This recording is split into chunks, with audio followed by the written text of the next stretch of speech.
Nunca escribí esto en ningún lugar, y sinceramente todavía me siento extraña exponiendo algo tan íntimo, pero aquel día me di cuenta de que, si no sacaba esto de dentro, algo en mí iba a pudrirse por completo. No fue un día especial. No hubo señales en el cielo ni advertencias. Era solo otra mañana común, de esas en las que uno se levanta antes del sol, con el cuerpo pesado y la cabeza cansada de pensar demasiado. Pero había algo diferente en el aire, una especie de silencio que oprimía el pecho. Aún no lo sabía, pero todo lo que yo creía sobre el amor, sobre el esfuerzo e incluso sobre Dios, sería confrontado en cuestión de horas. Y lo más extraño es que, incluso ahora, al recordarlo, mi cuerpo reacciona como si todavía estuviera allí, en ese exacto momento, intentando entender en qué había fallado y por qué dolía tanto seguir respirando. Siempre fui una mujer sencilla, de esas que pasan desapercibidas. Mi día comenzaba con agua fría en las manos, restregando ropa que no era mía, escuchando conversaciones que no me incluían, entrando y saliendo de casas donde nunca sería invitada a sentarme a la mesa. Nunca me quejé demasiado de eso, porque aprendí temprano que quejarse no llena el estómago ni cambia el destino.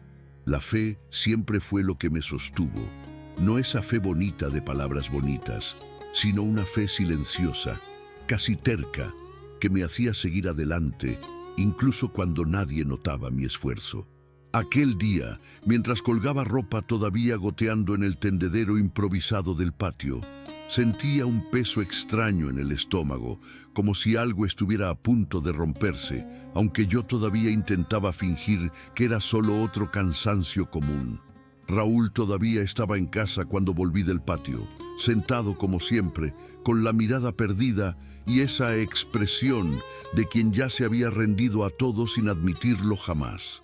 Él decía que estaba cansado, que el mundo era injusto, que nadie reconocía su valor. Al principio yo le creía tanto que empecé a trabajar el doble para compensar lo que él ya no hacía. Ese día algo en él estaba distinto, más frío, más distante. Apenas respondió cuando le dije buenos días. Sentí una presión extraña, porque ese silencio no era normal. No era el silencio del cansancio, era el silencio de quien ya tomó una decisión y solo está esperando el momento de lanzarla sobre el otro.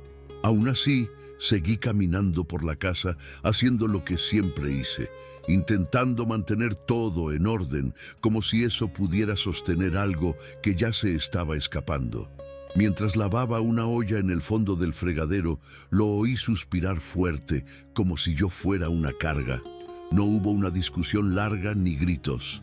Fue peor. Empezó a decir cosas pequeñas, pero que iban hiriendo por dentro. Dijo que yo solo servía para trabajar, que mi vida era siempre la misma, que él merecía más que aquello. Habló de mi forma sencilla de ser, de la ropa gastada, de la fe que él llamaba ingenuidad. Cada frase parecía elegida para hacerme sentir un poco más pequeña. Me quedé quieta, con la mano aún dentro del agua fría, sintiendo cómo todo el cuerpo se paralizaba. No lloré en ese momento, solo sentí algo romperse por dentro, una sensación de humillación tan profunda que daba vergüenza incluso respirar cerca de él. Después de eso, no se fue de inmediato. Caminaba de un lado a otro de la casa, como si esperara que yo reaccionara, que rogara o dijera algo, pero no pude. Mi cuerpo estaba demasiado pesado, la garganta cerrada. En algún momento tomó unas pocas cosas, las metió en una mochila vieja y dijo que se iba, que ya no podía vivir de esa manera. Lo dijo como si yo fuera la causa de todo, como si mi esfuerzo hubiera sido un error. Cuando la puerta se cerró, el sonido fue distinto, más fuerte de lo normal. Me quedé de pie en medio de la casa, mirando el suelo, tratando de entender cómo alguien puede irse llevándose su propia dignidad y dejando la del otro esparcida por el piso. Me senté en el borde de la cama porque las piernas ya no me sostenían. La casa parecía más grande, más fría, como si hubiera perdido el poco calor que existía allí. El silencio no era paz, era abandono. Empecé a sentir una mezcla de vergüenza, rabia y un cansancio profundo, de esos que no se van con el sueño. Pensé en todo lo que había hecho por él, en los días que trabajé enferma, en las veces que escondí mi propia hambre para que él comiera mejor. Las ganas de odiar llegaron con fuerza, casi como un impulso natural. Pero junto a ellas apareció un miedo extraño. El miedo de dejar que ese odio ocupara el lugar que hasta entonces solo la fe había tenido dentro de mí. Me quedé allí sentada por un tiempo que no sé medir. El reloj estaba en la pared, pero no podía mirarlo sin sentir una opresión aún mayor, como si cada minuto confirmara que todo aquello era real. En algún momento me levanté y fui a la cocina. El fregadero todavía tenía la olla que no terminé de lavar. El agua ya estaba fría, y ese detalle tan simple me hizo llorar por primera vez. No fue un llanto fuerte, fue silencioso, contenido, de esos que hacen doler el pecho. Me sentí usada, descartada, como si todo mi esfuerzo no hubiera servido para nada. La pregunta que más martillaba en mi cabeza no era sobre Raúl, era sobre Dios. ¿Dónde estaba él mientras todo esto ocurría? ¿Por qué parecía tan distante justo cuando más necesitaba sentir que no estaba sola? Me arrodillé allí mismo, en el suelo de la cocina, no porque lo considerara algo bonito o espiritual, sino porque las piernas me fallaron otra vez. No hice una oración bonita, no pedí nada específico. Le hablé a Dios como quien habla con alguien que ya lo ha oído todo. Le dije que estaba cansada de ser fuerte, cansada de aceptar humillaciones creyendo que eran prueba de fe. Le pregunté si realmente me veía o si yo era solo una persona más olvidada entre tantas pidiendo ayuda. En algunos momentos la rabia casi salió de mi boca, pero me contuve. No porque fuera mejor que eso, sino porque en el fondo tenía miedo de lo que podía nacer dentro de mí si dejaba que el odio tomara el control en ese instante. Después de esa oración confusa, me quedé un rato más en el suelo, intentando recuperar el aliento. No hubo respuesta inmediata, no sentí paz repentina, ni ese alivio del que tanta gente habla. Lo que llegó fue un silencio pesado, casi incómodo, pero, extrañamente, no me sentí abandonada dentro de él. Era como si Dios estuviera allí, escuchando, aunque no dijera nada. Me levanté despacio, me lavé el rostro en el fregadero y vi mis ojos hinchados reflejados en la ventana. Por primera vez ese día pensé con claridad. Podía elegir qué hacer con ese dolor. Podía dejar que se convirtiera en amargura, resentimiento, o podía atravesarlo sin entenderlo, pero sin perderme a mí misma. Salí de casa poco después porque tenía que trabajar. No era una opción quedarme. El frío de la calle golpeó fuerte en el rostro y sentí todo el cuerpo dolorido, como si me hubieran golpeado por dentro. Mientras caminaba, cada paso parecía más pesado que el anterior. Pasaba junto a la gente con la sensación de que todos sabían lo que había ocurrido, aunque sabía que no era verdad. La vergüenza seguía allí, pegada a mí. Pero, en medio de ese camino común, algo empezó a cambiar de forma muy discreta. Seguía herida, pero ya no sentía el impulso de devolver el dolor en la misma medida. Era extraño admitirlo, pero en ese punto ya entendía que odiar no me devolvería nada de lo que había perdido ese día.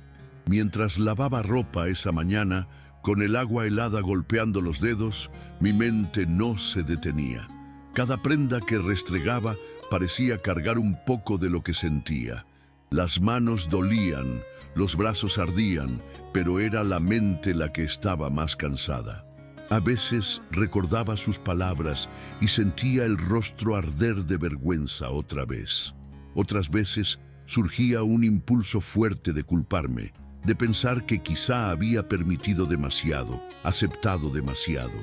Intentaba concentrarme en el sonido del agua, en el olor del jabón, en cualquier cosa que me mantuviera en ese presente inmediato, porque pensar en el futuro ese día resultaba insoportable. En una de las casas donde trabajaba, una señora me pidió algo simple, como siempre. Me habló con educación, sin notar nada de lo que pasaba dentro de mí. Eso me hizo pensar en cómo la vida sigue con normalidad, incluso cuando todo se derrumba por dentro. Yo hacía lo que tenía que hacer, respondía, asentía con la cabeza, pero por dentro luchaba por no perderme. En silencio, mientras retorcía una sábana pesada, hice otra oración, aún más corta que la primera. No pedí justicia, ni explicaciones, ni cambios. Solo pedí fuerzas para terminar ese día sin dejar que mi corazón se endureciera.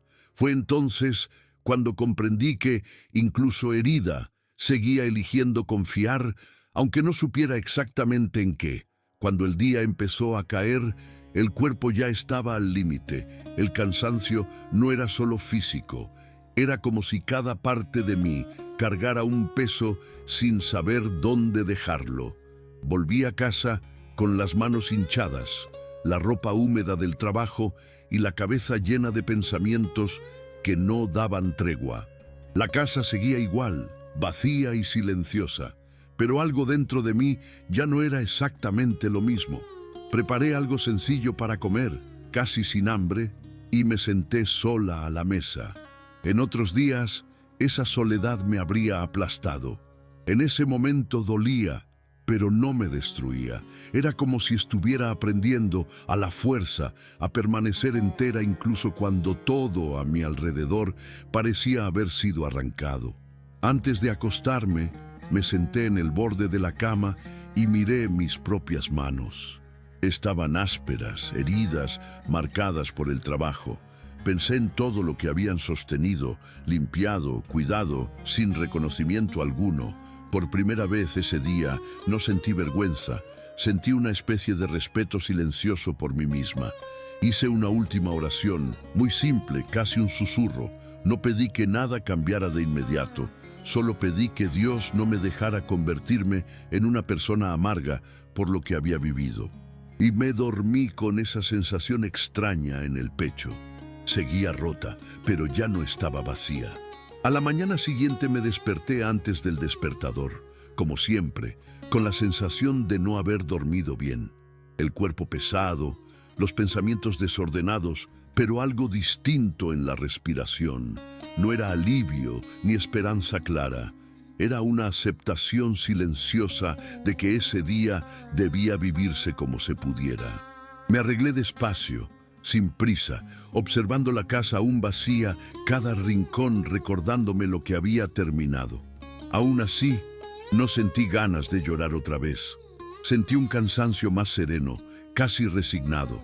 Salí a trabajar sin saber cómo pagaría todo de ahora en adelante, sin saber si tendría fuerzas para muchos días más, pero con la extraña certeza de que no había sido abandonada, aunque no tuviera pruebas de ello.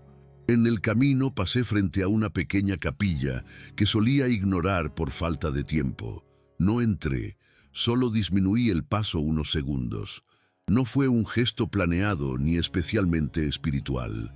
Fue casi automático. Allí, en silencio, pensé que quizá ese dolor no era el final de mi historia, aunque todavía pareciera demasiado grande para mí. Seguí caminando, porque la vida no espera. Pero ese pensamiento me acompañó el resto del día, mientras trabajaba, mientras hablaba poco, mientras evitaba mirar demasiado a la gente.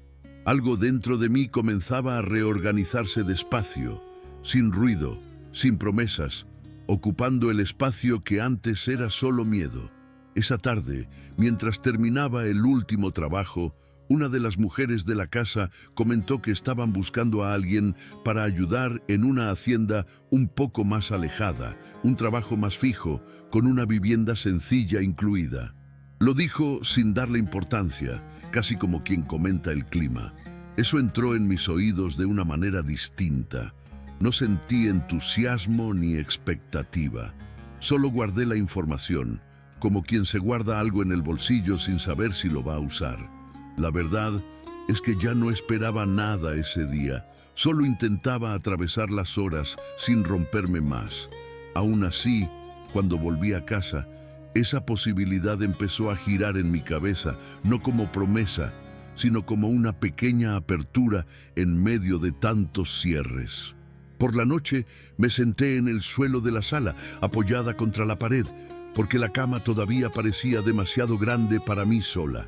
Pensé en Raúl, no con rabia, sino con una tristeza cansada, casi distante. Pensé en todo lo que había perdido, pero también en lo que extrañamente seguía intacto dentro de mí. Hice otra oración corta, casi automática, diciendo que si ese nuevo camino era solo otra ilusión, lo aceptaría. No pedí que saliera bien. Solo pedí que, si iba a seguir caminando, tuviera fuerzas para no cargar rencor conmigo.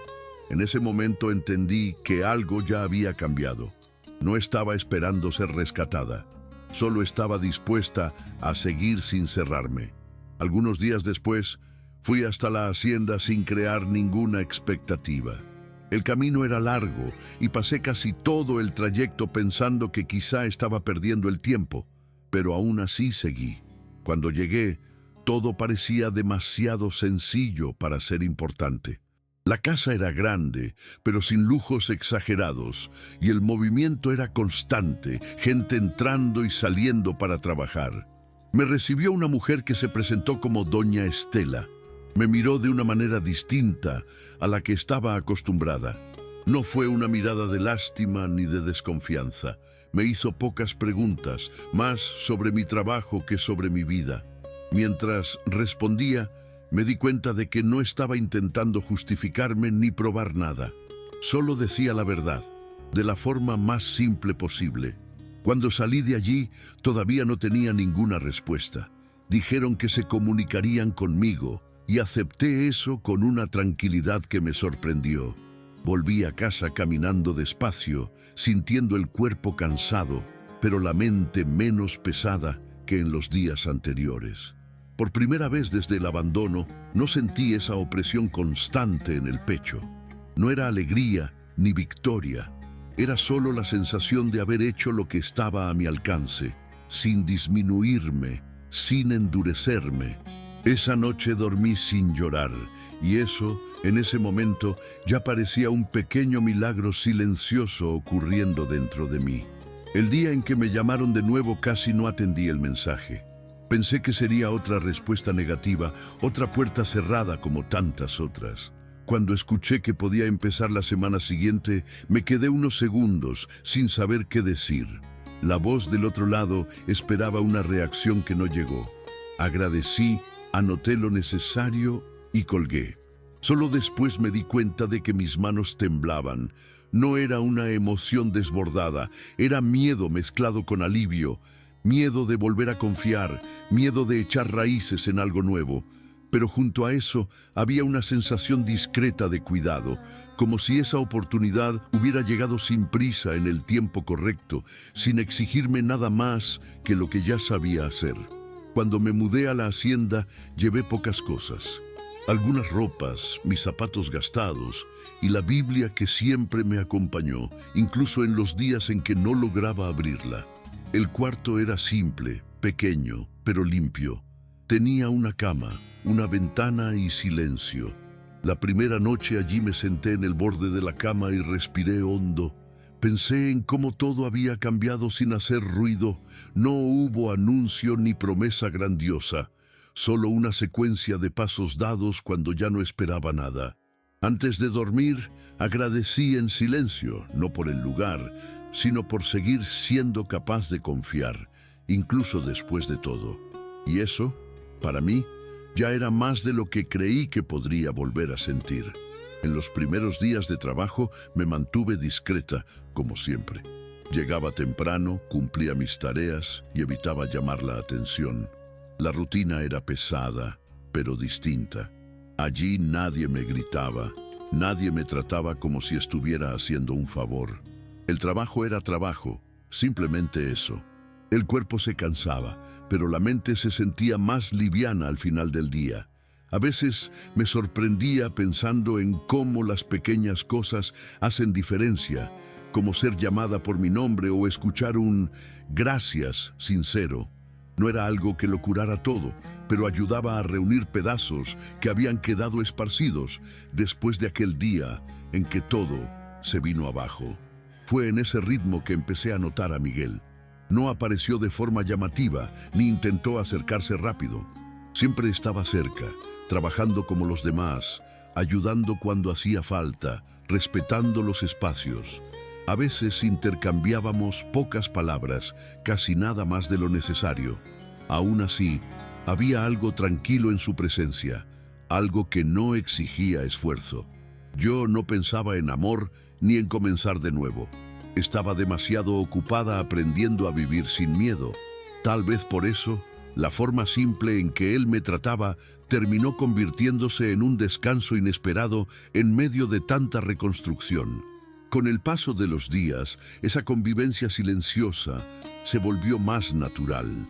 Miguel nunca preguntó por mi pasado ni intentó saber por qué estaba allí o de dónde venía. Para mí, eso fue un alivio enorme. Ya estaba cansada de explicarme, de justificar decisiones tomadas solo para sobrevivir.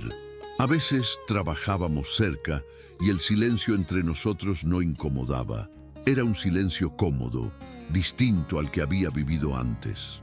Yo notaba pequeños gestos, que me esperara terminar una tarea pesada para ayudar sin decir nada, que me ofreciera agua cuando veía que el sol estaba más fuerte.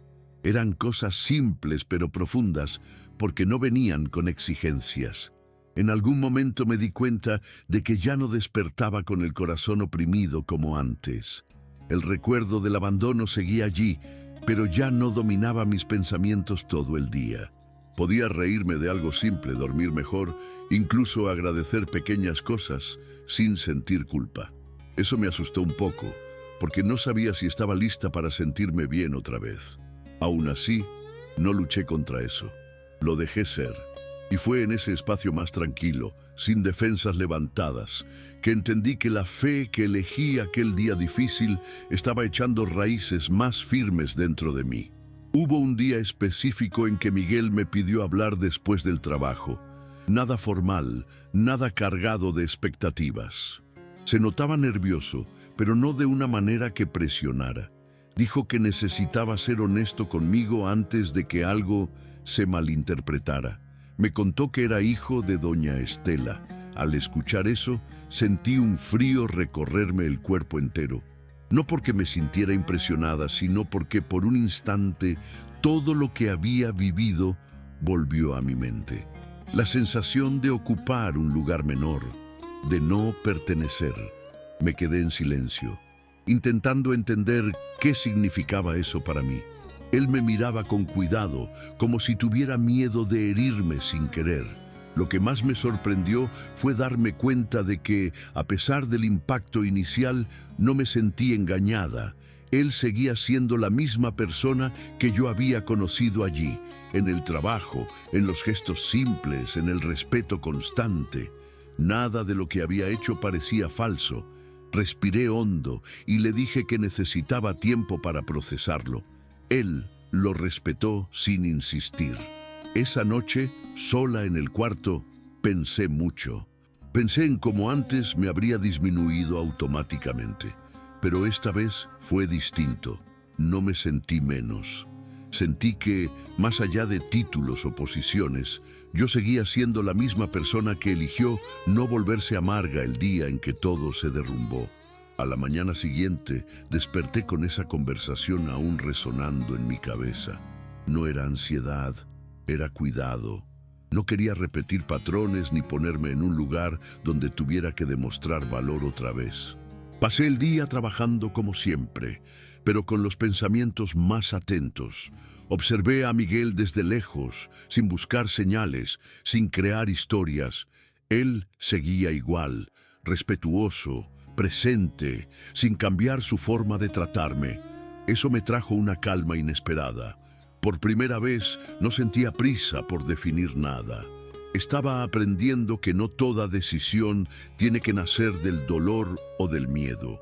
Algunas simplemente maduran a su debido tiempo. Esa noche hice una oración distinta. No fue una petición ni un desahogo, fue un reconocimiento silencioso. Entendí que el día en que elegí orar en lugar de odiar, algo dentro de mí había sido preservado. No me volví inmune al dolor, pero tampoco me perdí en él. Comprendí que Dios no me había quitado todo, como llegué a pensar. Me había sostenido de una forma discreta, mientras yo solo veía lo que faltaba. Eso no trajo respuestas completas, pero sí descanso. Y en ese momento, eso era suficiente para seguir. Con el tiempo, la relación fue tomando forma sin prisa, sin promesas impulsivas. Miguel se acercaba entendiendo los límites, y para mí eso valía más que cualquier palabra bonita. La confianza no llegó de golpe, se construyó en los días comunes, en las conversaciones cortas, en los momentos en que nada extraordinario ocurría. Yo aún llevaba marcas, aún tenía miedo de perderme a mí misma otra vez, pero entendí que ya no intentaba llenar un vacío. Solo estaba permitiendo que algo verdadero existiera, si tenía que existir. Y eso solo fue posible porque aquel día de dolor no dejé que el rencor decidiera por mí. Hoy, cuando recuerdo todo lo que viví, no pienso en venganza ni en demostrar nada a quien me hirió. Lo que quedó fue la certeza de que aquel momento en que me arrodillé en el suelo de la cocina cambió el rumbo de mi vida, aunque yo no lo entendiera entonces. Dios no borró lo que ocurrió, pero tampoco permitió que fuera el final. Me devolvió la dignidad de una manera silenciosa, casi invisible, pero profunda. Si leíste hasta aquí, solo quiero decirte esto. A veces elegir no odiar es el acto de fe más difícil y más transformador que existe. Si este relato te tocó de alguna forma, sigue el canal para más historias como esta. Comparto, porque sé que alguien en algún lugar puede estar viviendo un día parecido a aquel que lo cambió todo para mí.